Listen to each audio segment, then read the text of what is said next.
ইদা জুলজিলাতিল আরদু জিলজালাহা, যখন পৃথিবীকে কম্পিত করা হবে।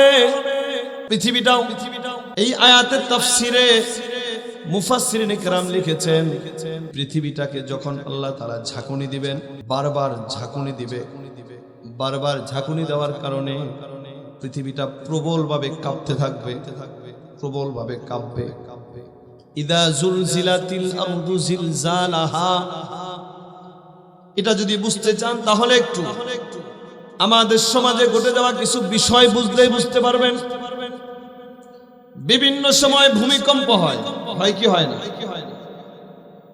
আগে আগে দেখতাম ভূমিকম্প হলে তেমন বাংলাদেশে তেমন ক্ষয়ক্ষতি হতো না। গ্রাম অঞ্চলে দেখতাম পুকুরের পানিগুলো নড়াচড়া করতেছে।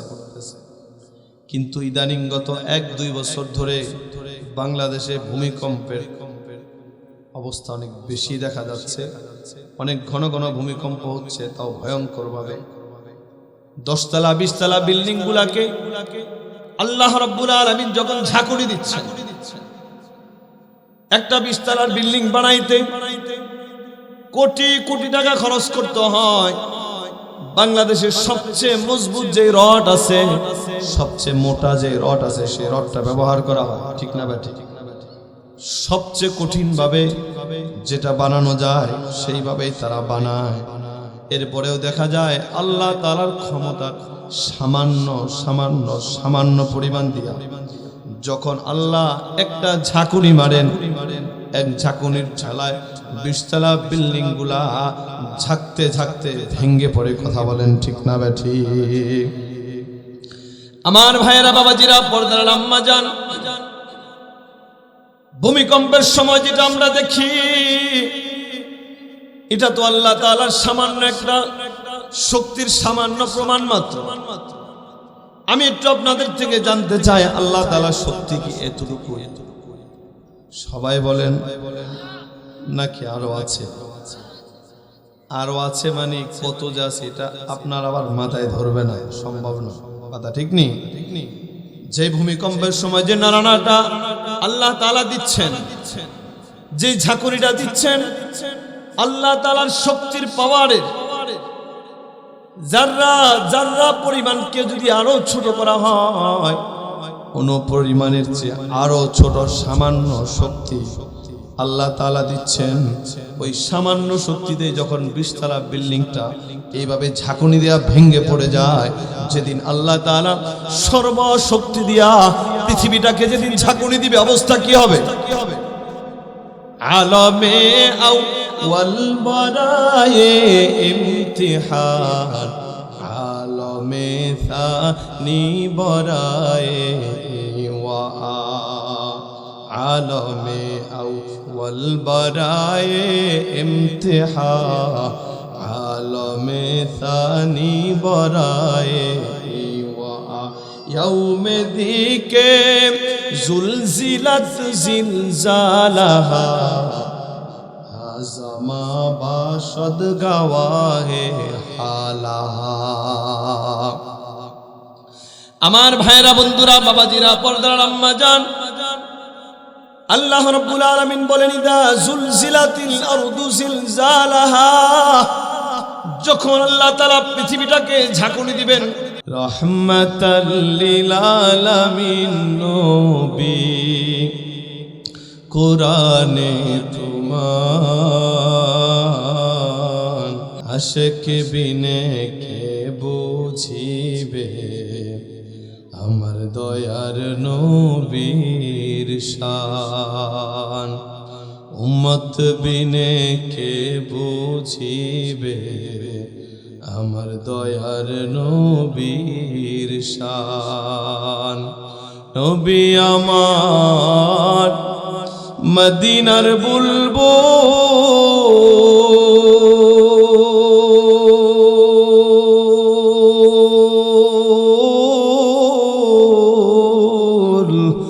দয়াল আল্লাহ নামটি রাখলেন মুহাম্মদ রাসূল। নবী আমার মদিনার বুলবুল,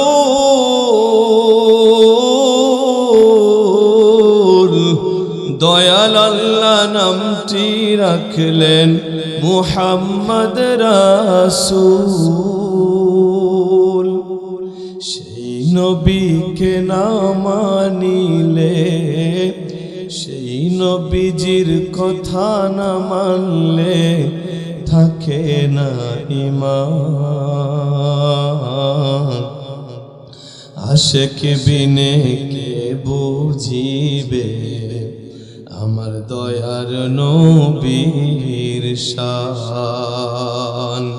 উম্মত বিনে কে বুঝিবে আমার দয়ার নবীর শান। রহমাতাল লিল আলামিন নবী কোরআনে তোমার। আশিক বিনে কে বুঝিবে আমার দয়ার নবীর শান। উম্মত বিনে কে বুঝিবে আমার দয়ার নবীর শান। আলহামদুলিল্লাহ, নুরুল্লাহ বাজার আহমদিয়া নুরানি হাফিজি মাদ্রাসার উদ্যোগে আয়োজিত 3 রাত পর্দার আড়ালে অবস্থানরতা সম্মানিত শ্রদ্ধেয়া আবেদা সবেরা মা ও বোনেরা, প্রথমেই মহান রব্বুল আলামিনের দরবারে লক্ষ কোটি শুকর ও সুজুদ, যিনি আমাদেরকে সুন্দর এই জান্নাতের বাগানে দুনিয়াবী সকল কাজকর্ম থেকে ফারিগ হয়ে দিনই কিছু কথা বলবার শুনবার উদ্দেশ্যে গায়ে গায়ে লেগে বসার তৌফিক দান করেছেন। সেই মালিকের দরবারে শুকরিয়া তান ইমানি আওয়াজে উচ্চকণ্ঠে কালিমাতু শুকুর আদায় করে নি বলি আলহামদুলিল্লাহ। ঠান্ডার মাত্রাকে একটু বেশি, কি বলেন? ঠান্ডার সময় তো ঠান্ডা লাগবে, শীতকালে ঠান্ডা না লাগলে কি আর শীতের মজা আছে? কি বলেন? ঠান্ডা লাগবে, হাঁস খাবেন, গরম হবেন, এটাই তো শীতকালের কাজ। শীতকালে যদি গরম লাগে তাহলে তার মজা লাগবে, একটু ঠান্ডা লাগবে। এই ঠান্ডার মধ্যেও তো আমাদের যুবক ভাইয়েরা 12টা পর্যন্ত বসে বসে গেমস খেলে, খেলে কি খেলে না? কি বলেন? যুবক ভাইয়েরা বেজার হয়ে গেছে, কি বলেন? খেলে কি খেলে না? এই ঠান্ডার মধ্যেই পরনের লুঙ্গিটা গায়ে দিয়া অনেক বৃদ্ধ বাবারা দোকানে বসে বসে টেলিভিশন চায় কি চায় না? কি বলেন আপনারা? তখনও কিন্তু 11টা 12টা এমনি বেজে যায়, কোন ফাঁকে যে বেজে যায় খেয়ে যায়। এই জন্য ঠান্ডার মধ্যে আমরা কোরআনের এই বাগানে এসে কিছু কথা কোরআন এবং হাদিস থেকে শুনবো আমলের নিয়ে। কোনো অসুবিধা আছে? কি বলেন? আছে? একটু গরম হয়ে লিল্লাহে তাকবীর, নারায়ে তাকবীর। আল্লাহ তাআলা আপনাদেরকে কবুল ও মঞ্জুর করুন, আমিন। মুহতারাম হাজিরিন, আল্লাহ রাব্বুল আলামিন আমাদেরকে অত্যন্ত মায়া করে দয়া করে সৃষ্টি করেছেন। যত মাখলুকাত আল্লাহ সৃষ্টি করেছেন এর মধ্যে সবচেয়ে দামি করে, সবচেয়ে বেশি মর্যাদা দিয়ে আল্লাহ আমাদেরকে বানিয়েছে। কি বলেন? ঠিক না ভাই? ঠিক। কিন্তু দামি মানুষগুলো বেদামি হয়ে যাচ্ছে, উৎকৃষ্ট মানুষগুলো নিকৃষ্ট হয়ে যাচ্ছে কিছু দোষের কারণে। কি বলেন? কিছু দোষের কারণে এই দামি মানুষগুলো বেদামি হয়ে যাচ্ছে। সর্বোত্তম মানুষগুলো সর্বনিকৃষ্ট জাতিতে পরিণত হচ্ছে। কোরআনের ভাষায় যেটাকে আল্লাহ বলছেন চতুষ্পদ জানোয়ারের মতো, তার চেয়েও নিকৃষ্ট। নাউযুবিল্লাহি মিন যালিক। এই দোষগুলো যাতে আমাদের মধ্যে না আসে, আমরা এই চেষ্টা করি। পারবো ইনশাআল্লাহ? পারবো ইনশাআল্লাহ। আল্লাহ তাআলা আমাদের কেন বানিয়েছেন? আল্লাহ আমাদেরকে কেন সৃষ্টি করেছেন? উত্তর হলো সোজা, আল্লাহ তাআলার গোলামি করার জন্য। কি করার জন্য? গোলামি কেন করব? আমি আপনি হাঁটতেছি, চলতেছি, খাচ্ছি, কথা বলতেছি, সবকিছু আল্লাহ তাআলার দেওয়া শক্তি দেয়, আল্লাহ তাআলার দেওয়া রিজিকের মাধ্যমে। আমি আপনি যে অক্সিজেন নিচ্ছি, এই অক্সিজেন নিচ্ছি, এটা আল্লাহ তাআলার দয়া, আল্লাহ তাআলার মায়া, আল্লাহ তাআলার সাহায্য। ঠিক নি? বিভিন্ন সময় মানুষ লাইফ সাপোর্টে থাকতে হয়, অক্সিজেন সরবরাহের জন্য তাদেরকে আইসিইউতে রাখতে হয়। যত উন্নত আইসিইউ তত বিল বেশি। কি বলেন? এক সপ্তাহ 10 দিন আইসিইউতে ছিল, 10 দিন পরে তার হাতে 50,000 টাকা, 1 লক্ষ টাকার একটা বিল ধরিয়ে দেওয়া হয় কি হয় না? কি বলেন, হয় কি হয় না?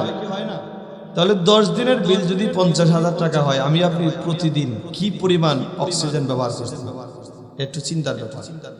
কে দিচ্ছেন এটা? কে দিচ্ছেন? আল্লাহ। আল্লাহ তাআলা আমাদেরকে অনেক অনেক নিয়ামত রাজি দিয়ে রেখেছেন। কোরআনের ভাষায় আল্লাহ বলছে এগুলো তোমরা গণনা করে শেষ করতে পারবে না। সুবহানাল্লাহ। কোরআনের ভাষায় আল্লাহ বলছে এগুলো তোমরা গণনা করে কি করতে পারবে না? শেষ করতে পারবে না। দুনিয়াতে কেউ যদি আমাকে সামান্য একটু উপকার করে, 1 বস্তা চাউল দেয়, তো তার গোলামি করে মানুষ। করে কি করে না?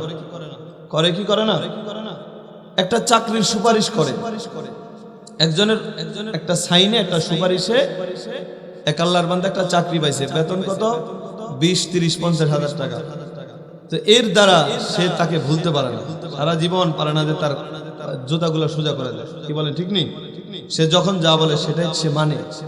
তো আল্লাহ তাআলা আমাদেরকে কি পরিমাণ নিয়ামত দিয়ে রাখছে। সে আল্লাহ কি দৈনিক 24 ঘন্টার মধ্যে 5 ওয়াক্ত নামাজ আল্লাহ কি পাইতে পারে না? পারে কি পারে না? আল্লাহ কি দৈনিক এই কয়টা সিজদা পাইতে পারে না? 24 ঘন্টা আল্লাহ তাআলা আমাদেরকে নিয়ামত দিয়েছেন। এর মধ্য থেকে 2-4 ঘন্টা 5 ঘন্টা সময় কি আল্লাহর জন্য আল্লাহ পাইতে পারে না নাকি? পারে, কিন্তু আমরা তো দিচ্ছি না। আমরা তো দিচ্ছি না। আল্লাহ আমাদেরকে বুঝার তৌফিক দান করেন। এ ওয়াজ, এ নসিহত, এগুলা শোনা আর চলে যাওয়া, যা শুনবো সেটাকে মানার চেষ্টা করতে হবে, নিজের জীবনে আনতে হবে, আমলের উপরে উঠতে হবে। তাহলে আসা বসা শোনা সবই আমাদের সার্থক হবে। কি বলেন, ঠিক নেই? এজন্য প্রথমে আমরা নিয়তকে খালেস করে নেই, আল্লাহর জন্য শুনবো, যেটা শুনবো সেটা মানার চেষ্টা করব ইনশাআল্লাহ। এটা প্রশ্ন যে মানুষ আল্লাহকে ভুলে গেছে কেন? আল্লাহ তাআলা এত নিয়ামত রাজি দিয়ে রেখেছে, আল্লাহকে কেন বলছে? কই দুনিয়ার একটা লোক একটু উপকার করলে তারা তো ভুলে না, তারা ভুলে না। তা আল্লাহ তাআলা কি কেন ভুলে? মূলত মানুষ দুনিয়াবি চাকচিক্যতার মধ্যে পড়ে শয়তান এমন ভাবে মানুষকে গ্রাস করে ফেলছে, একেবারে শিরায় উপশিরায় প্রত্যেকটা রগে রগে শয়তান মিশে গেছে। প্রত্যেকটা পশমের গোড়ায় গোড়ায় শয়তান আমাদেরকে কুমন্ত্রণা দিচ্ছে। শয়তানের সাথে আমরা পেরে উঠতেছি। কি বলেন, ঠিক নেই? পেরে উঠতেছি না। পারবো কিভাবে? শয়তান দৌড়ানের যে সমস্ত মেডিসিন, এগুলোই তো আমাদের মধ্যে নাই। অনেক মানুষের জিনে ধরে, ভূতে ধরে, তখন খনকার আনে। খনকার কি করে? কোরআনের কিছু আয়াত দিয়া কিছু ঝাড়ফুঁক করে, বাস দৌড় দেয়। কথা ঠিক নেই? তওবা করে আর জীবন আসবে, আর জীবন আসবে। তা আমি আপনি পারি না কেন? যে আমার আপনার ভিতরে সেই জিনিস নাই। কথা বুঝা আসছে ভাই? তো শয়তান কেন আপনাকে ধোঁকা দিয়া ফরজ নামাজ থেকে দূরে সরিয়ে ফেলতেছে? আর এমন আল্লাহর বান্দা আছে তার তাহাজ্জুদ মিস করতে পারতেছে না। কি বলেন, ঠিক না বা ঠিক? একজনের তাহাজ্জুদ মিস হয় না, যেটা নফল, যেটা রাত্রে পড়তে হয়, গভীর রাত, কনকনে শীতের মধ্যে কাঁচা ঘুম থেকে উঠতে হয়। একজনের তাহাজ্জুদ মিস হয় না। আর এমন বহুত আল্লাহর বান্দা আছে দিনকে দিন তার ফরজ নামাজ মিস হয়ে যাচ্ছে। কি বলেন, ঠিক না? জোহরের নামাজের ওযু করতে কষ্ট বেশি না তাহাজ্জুদের ওযু করতে কষ্ট বেশি? আরে কষ্ট মানে কঠিন। ওই সময় এক নাম্বার কষ্ট হলো ঘুম থেকে উঠা, গা থেকে লেপটা কম্বলটা সরানো, বড় কঠিন কাজ। এরপরে আবার ঠান্ডা পানি দিয়ে ওযু করা, অনেক কঠিন। তো যাই হোক, আমাদের প্রত্যেকটা রগরে শয়তান আমাদেরকে ধোঁকায় ফেলতেছে, আমাদেরকে কঠিন ভাবে গ্রাস করে ফেলতেছে। এর অন্যতম একটা কারণ হলো আল্লাহ তাআলার স্মরণ আমাদের মধ্যে নাই। 24 ঘন্টা নিয়ামতে আমরা দুনিয়াবি বহু কাজ করি, কিন্তু আল্লাহ তাআলাকে ডাকার সময় আমাদের হয় না। কোরআন থেকে ছোট্ট একটা আয়াত আপনাদেরকে শোনাই। 25 নম্বর পারা 11 নম্বর পৃষ্ঠার প্রথম লাইন আল্লাহ বলছেন, আউযু বিল্লাহি মিনাশ শাইতানির রাজীম, বিসমিল্লাহির রহমানির রহিম, ومن يعش عن ذكر الرحمن نقيض له شيطانا فهو له قرين।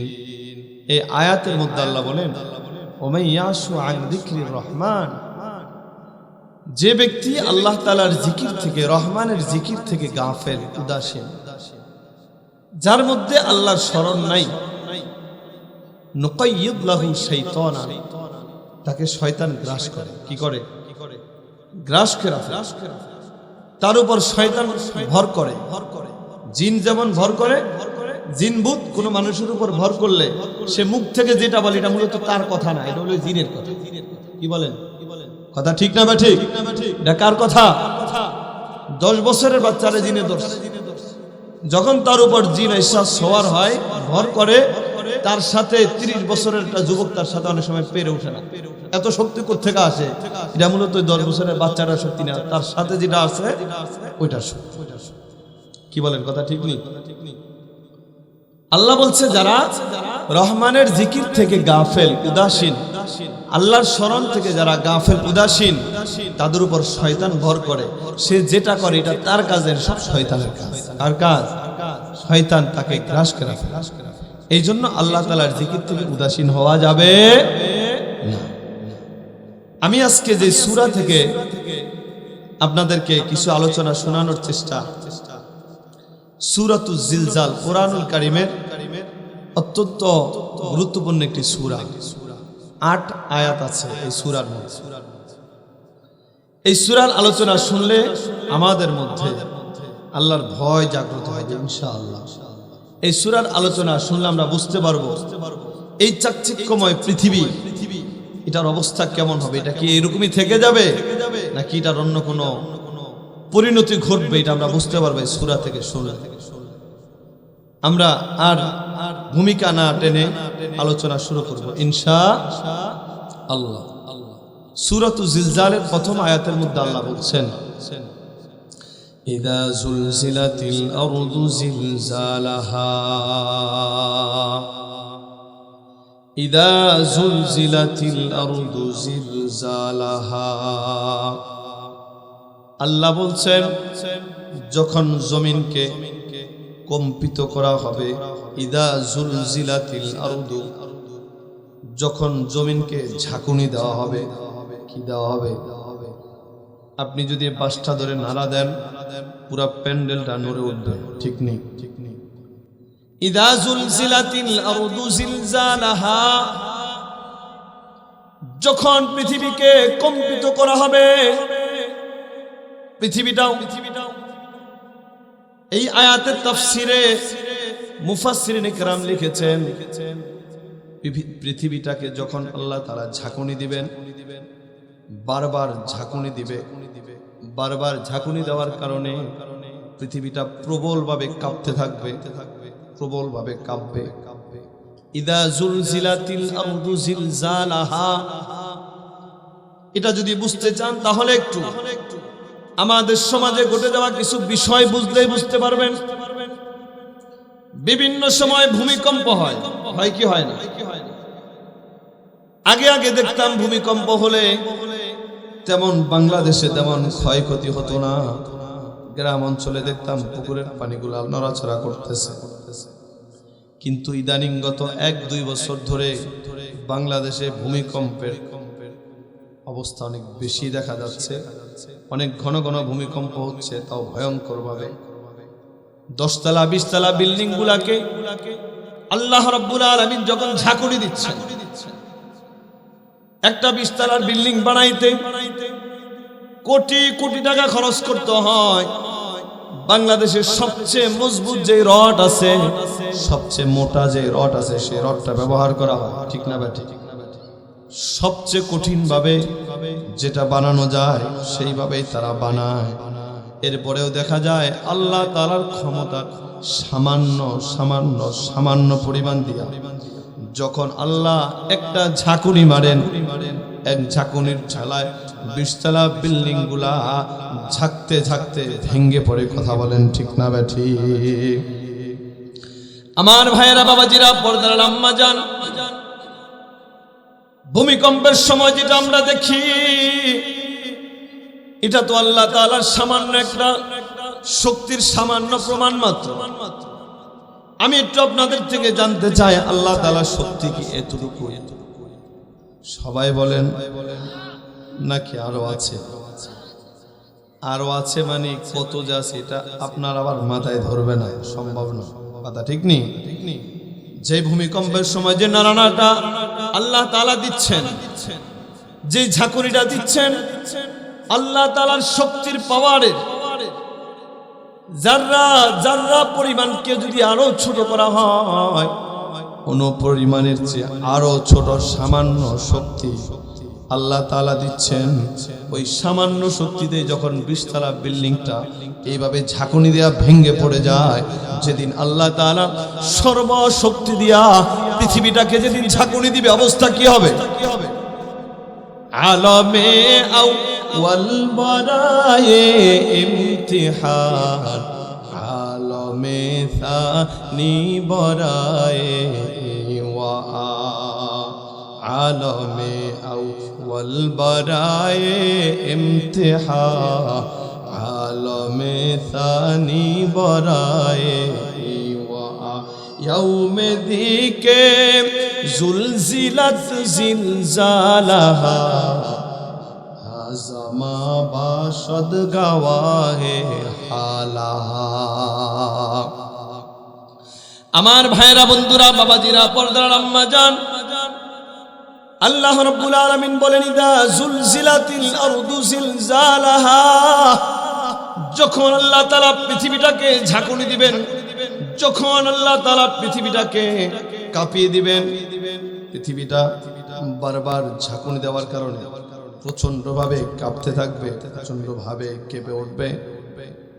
এরপরে আল্লাহ বলেন ওয়া আখরাজাতিল আরদু আথকালাহা, এরপরে জমিনকে আল্লাহ যখন প্রবল ভাবে কঠিন ভাবে যখন কাঁপিয়ে দিবেন, ঝাঁকুনি দিবেন, জমিনের মধ্যে যা কিছু আছে, কি আছে তাফসীরের মধ্যে আসছে এই কুনুজাহা ওয়া মাউতাহা, জমিনের মধ্যে যত খনিজ সম্পদ আছে, যত খনিজ পদার্থ আছে, যত সম্পদ আছে, গ্যাসের খনি আছে, আছে না নাই?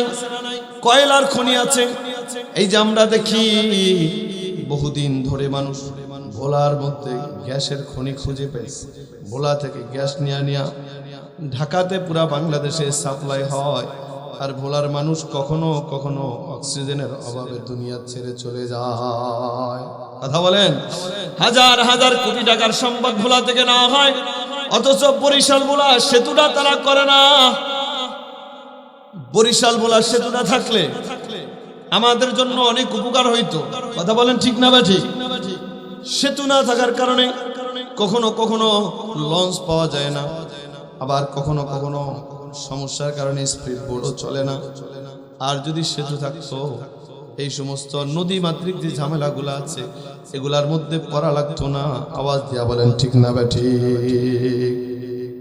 এই যে খনিজ যত সম্পদ আছে, গ্যাসের খনি, কয়লার খনি, স্বর্ণের খনি, যত খনিজ সম্পদ আছে, আল্লাহ বলছেন ওয়া আখরাজাতিল আরদু আথকালাহা, এই সবগুলা জমিন বের করে দিবে, সব বের করে দিবে। আমার ভাইয়েরা, বন্ধুরা, বাবাজিরা, আজকে এই খনিজ সম্পদ নিয়ে কত মানুষ মারামারি, কাটাকাটি, হানাহানি পৃথিবীতে আছে না নাই? গ্যাসের খনি, কয়লার খনি, স্বর্ণের খনি, বিভিন্ন দেশের মধ্যে বিভিন্ন খনিজ সম্পদ পাওয়া যায়। আরব কান্ট্রিগুলাতে স্বর্ণের খনি আছে, এই জন্য আরব কান্ট্রিগুলার মধ্যে টাকা পয়সার পরিমাণ অনেক বেশি। আমাদের দেশেও বিভিন্ন জিনিসের খনিজ সম্পদ আছে। আল্লাহ বলছে যেদিন পৃথিবীকে প্রকম্পিত করা হবে সেদিন পৃথিবী তার বুক থেকে সবগুলা বের করে দিবে। তাফসিরের মধ্যে আসছে বের করবে মানে হলো ভিতর থেকে উপর দিকে নিক্ষেপ করবে। আবার একটু পিছনে চলে যান, ইদা জুলজিলাতিল আরদু জিলজালাহা। একটু মাথা দিয়ে একটু চিন্তা করে দেখেন তো, 20 তলা 30 তলা 50 তলা 10 তলা একটা বিল্ডিং কে আল্লাহ রাব্বুল আলামিন সামান্য তার শক্তি দিয়া, সামান্য শক্তি প্রয়োগ করার কারণে 10 তলা 20 তলা বিল্ডিং গুলো আমরা মোবাইলে দেখেছি। 20 তলা বিল্ডিংটা এইভাবে নড়াচড়া শুরু হয়ে গেছে, ঠিক নেই? পাশাপাশি 2টা বিল্ডিং বাড়ি খাইতেছে, একটার সাথে আরেকটা বাড়ি খেয়ে বিভিন্ন বস্তু ভেঙে পড়ে যাচ্ছে, বিল্ডিং গুলাতে ফাটল ধরে গেছে, মানুষগুলা আল্লাহ আল্লাহ করে চিৎকার করতে করতে উপর থেকে নেমে আসছে। কথা বলেন ঠিক না বেঠি? অনলাইনে দেখেছি এক ভাই একটা পোস্ট করেছেন, কোন এক বিল্ডিং এইভাবে ভূমিকম্প হচ্ছিল।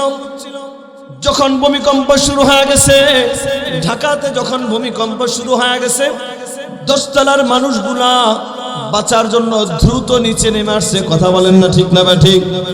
কারণ যে কোনো মুহূর্তে যদি ভেঙে পড়ে যায় তাহলে বাঁচার তেমন সম্ভাবনা নাই।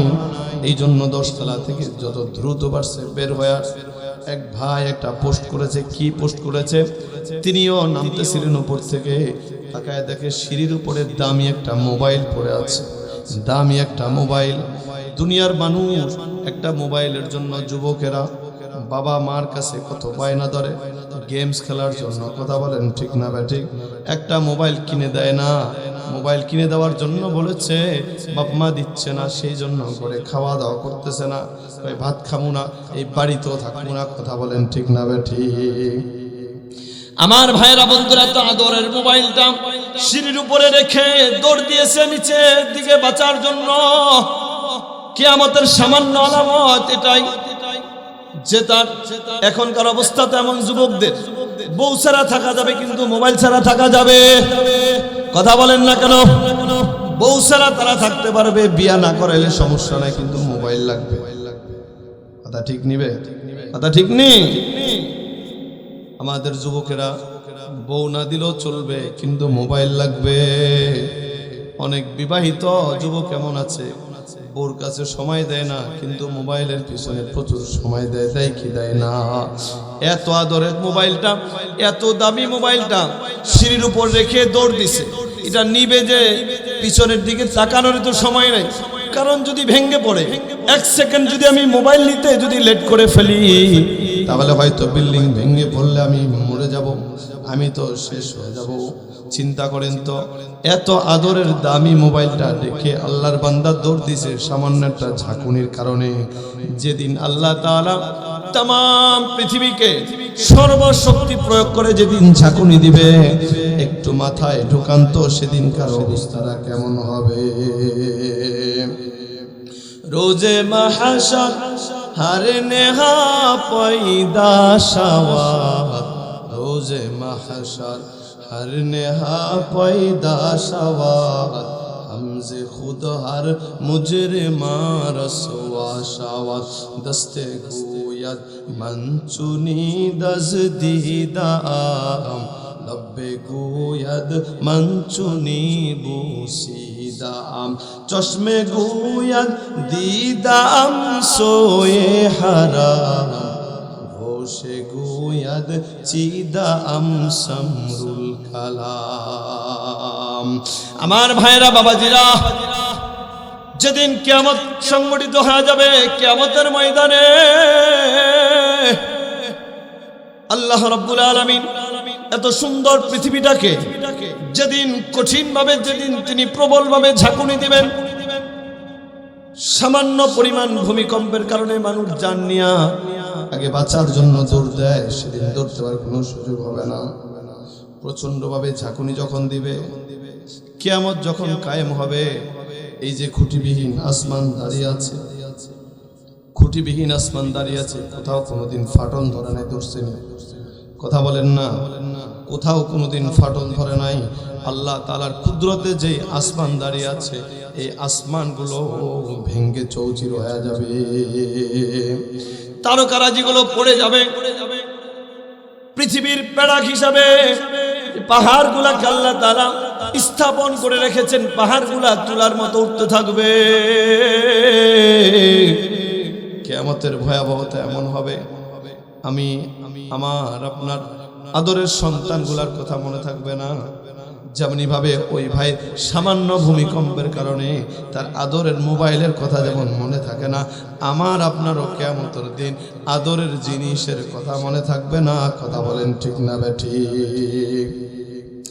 আমার ভাইরা বাবাজিরা, ওই কঠিন কিয়ামতের ময়দানে, ওই কঠিন কিয়ামতের ময়দানে আমার আপনার আপন কেউ থাকবে না, দুনিয়ার কেউ আমার আপনার আপন থাকবে না।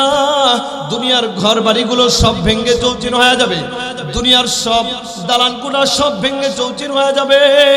দুনিয়ার মধ্যে যা কিছু আছে সব কিছু দুনিয়া বের করে দিবে, উপরের দিকে নিক্ষেপ করবে। ওই দিনটা কি সাধারণ হবে নাকি ভয়াবহ হবে? জোরে বলেন। সামান্য পরিমাণ ঘূর্ণিঝড় শুরু হয়ে গেলে, আমরা বাঁচার জন্য, বন্যা যখন শুরু হয়ে যায়, বাঁচার জন্য পাঁচতলার উপরে আশ্রয় নেই কি নেই না? সামান্য পরিমাণ ঘূর্ণিঝড় থেকে বাঁচার জন্য, সামান্য পরিমাণ বন্যা থেকে বাঁচার জন্য, সামান্য পরিমাণ ভূমিকম্প থেকে বাঁচার জন্য কত ধরনের আশ্রয় আমরা খুঁজে নেই। কিন্তু কিয়ামতের দিন, ওই কঠিন কিয়ামতের ময়দানে আশ্রয় দেওয়ার মতো কেউ না, একজন আছে। জোরে বলেন না তিনি কে? আল্লাহ। আল্লাহ ছাড়া কেউ থাকবে না। আল্লাহ আমার আপনার আপন, নবী আমার আপনার আপন। নবী আমাদের জন্য সুপারিশ করবে, সেই সুপারিশে আল্লাহ তাআলা ইনশাআল্লাহ আমাদেরকে জান্নাত দিবেন। সুবহানাল্লাহ বলবেন না? আমার ভাইরা বাবাজিরা, কিয়ামতের কঠিন ময়দানে আমার আপন আপনার আপন আল্লাহ তাআলা আর আমাদের জন্য সুপারিশ করার জন্য আমাদের পেয়ারা নবী সাইয়্যিদুল মুরসালিন, শফিউল মুজনিবিন, খাতামুন নবিয়্যিন, রাহমাতুল লিল আলামিন নবী আমাদের জন্য সুপারিশ করবেন। কি বলেন? সুপারিশ কি এমনিই পাবো নাকি নবীর তরিকা অনুযায়ী চলা লাগবে? কি বলেন? এমনিই পাবো? এমনিই পাবো? চাউলের বস্তার জন্য গেলে পরিষদ থেকে এমনি দিবে নাকি আপনার মার্কাটা দেখবে কোন দল করেন? কি বলেন? কথা ঠিক নেই, যাইলে আপনাকে দিবে না, কোন দল করেন সে খোঁজ খবর নিয়েই দিবে। তার চেহারার মতো আপনার চেহারা মিলে কিনা, তার দলের সাথে আপনার দল মিলে কিনা, এগুলা যাচাই বাছাই করেই দেওয়া হবে।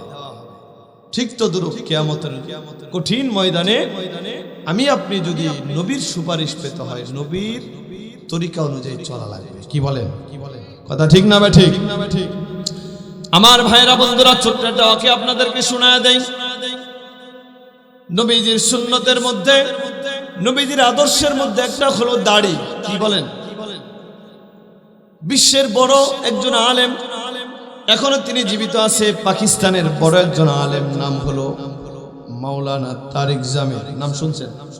তাবলিগের মুরব্বী, তাবলিগের মুরব্বী মাওলানা তারিক জামিল সাহেব। ওনার একটা কিতাব আছে, কোরআন হাদিসের আলোকে চোখে দেখা কবরের আযাব। ওই কিতাবের মধ্যে তিনি একটা ঘটনা এনেছেন। ছোট্ট ওয়াকিয়াটা হলো এই, তিনি লিখছেন, আমার এক বন্ধু ছিল সরকারি কর্মকর্তা, বড় চাকরি করত। আমার বন্ধুটা সরকারি বড় কর্মকর্তা ছিল, চাকরি করত। তার সাথে সবসময় দেখা সাক্ষাৎ হইতো। হঠাৎ করে তার মধ্যে পরিবর্তন দেখলাম। কি দেখলাম? হঠাৎ করে দেখি তার মুখে দাড়ি গজাইছে। সে এখন লম্বা দাড়ি রাখতেছে। তাকে আগে যতবার বলেছি সে শুনে না। হঠাৎ করে তার সাথে দেখা, লম্বা লম্বা দাড়ি, নবীর সুন্নাত, তার মুখ উইটা গেছে। কি ব্যাপার বন্ধু, তোমার মধ্যে পরিবর্তন কেন আসলো? বন্ধু জবাব দিতেছে, আমি একদিন স্বপ্নে দেখলাম, আমি স্বপ্নে দেখি কিয়ামত কায়েম হয়ে গেছে, মানুষগুলা কিয়ামতের মাঠের দিকে দৌড়াইতেছে। মানুষগুলা কিয়ামতের মাঠের দিকে দৌড়াইতেছে, দৌড়াইতে দৌড়াইতে আমিও তাদের সাথে দৌড়ানি শুরু করলাম। কিছুক্ষণ পরে যাওয়ার পরে দেখি মানুষ এক ব্যক্তির সাথে মুসাফা করতেছে। তিনি আর কেউ না, তিনি হলেন রাহমাতুল লিল আলামিন। তার বন্ধু বলতেছে, আমি স্বপ্নে দেখলাম মানুষগুলা রাহমাতুল লিল আলামিন নবীর সাথে মানুষগুলা মুসাফা করতেছে, তাদের সাথে আমিও মুসাফা করতে গেলাম, কিন্তু তিনি আমার সাথে মুসাফা করলেন না। তিনি আমার থেকে হাতটা সরায় নিলেন আর বললেন, তোমার চেহারার সাথে আমার চেহারা মিল নাই, এই জন্য তোমার হাতের সাথে আমার হাতও লাগবে না। আল্লাহর বান্দা বলেন, কিতাবের মধ্যে তিনি লিখছেন, আমার বন্ধু এই স্বপ্ন দেখার পরে, সে সজাগ হওয়ার পরে পেরেশান হয়ে গেছে, টেনশনে পড়ে গেছে, চিন্তিত হয়ে গেছে। এরপরে সে ডিসিশন নিয়েছে, চিন্তা করে দেখছে, আজ হোক কাল হোক আমাকে তো মরতেই হবে, আর মরার পরে নবীজির সুপারিশ ছাড়া কোনো মুসলমান জান্নাতে যাইতে পারবে না।